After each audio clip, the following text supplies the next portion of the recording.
Let's find out what Texas Congressman Ron Paul has to say about all of this. He is a 2012 Republican presidential candidate. Good morning, Congressman. Good morning. I want to start with the Boehner bill. The Boehner bill will cut $917 billion from the deficit over the next decade. Will you vote for it today? No, I won't, because, you know, those cuts aren't real. It says that we're going to cut $1 trillion out of next year's budget, but that's from the CBO baseline. So actually there are no cuts. So I couldn't vote for that, and I'm not going to vote to raise the debt limit. I think that, you know, to pretend that the balanced budget amendment is going to solve our problems, and I don't like that super Congress. So I'm an easy no on this. But, but Congressman, let me just ask you, you would rather default than raise the debt ceiling? No. You don't have to default. I mean, right now we're $200 billion over the debt limit, and they have found ways to make those payments. But no, default is coming. The only argument that's going on now is how to default, not send the checks out or just print the money.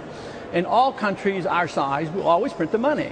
So this debt, I mean, the bills will be paid. Okay, I mean, but just so I understand, in order to pay Social Security, Medicare, unemployment benefits, you would just print more money.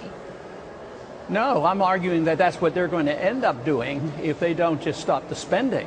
Why don't we, you know, right now what Boehner's proposing is going to be $1 trillion next year than it was last year. So why don't we just freeze everything? I mean, everybody get what they got last year. Why shouldn't they be happy? We're in a crisis. But they're not going to do that. They're going to raise the debt limit, and then they're going to print the money, and then they'll default by inflation. And that's much more dangerous than facing up to the facts of what's happening today. So, and the market will determine. Right now, the market's not all that skittish. Interest rates are low. People are still buying dollars. But the prediction of the dollar really going down and defaulting is the fact that gold price has been so high, and it's been devalued 50% in these last 3 years. That's the telltale sign of what will happen to this economy. Mr. Boehner, as you know, needs 217 House votes to pass this bill today. He can only lose 23 Republicans. So yesterday, he issued a blunt warning to those of you who are going to say no, to basically get your rear in gear. He said it a little differently on Laura Ingram's radio show yesterday. Let's hear an excerpt from that. Mr. Speaker, I want to ask you, is it true that you told some of the Republican members this morning that you need to get your A word in line behind this debt ceiling bill? I sure did. Listen, this is time to do what is doable. Okay, so there you hear your speaker saying it's time to do what is doable. Would you be willing to just take one for the team, even though you're philosophically opposed? Well, I mean, why should I make conditions worse if I'm convinced the conditions will be much worse if you don't face up to the bankruptcy? The bankruptcy is here. It's just a matter of how we're going to pay for it. And I think just adding more debt and permitting the Congress to continue to spend is much worse than defaulting by printing money.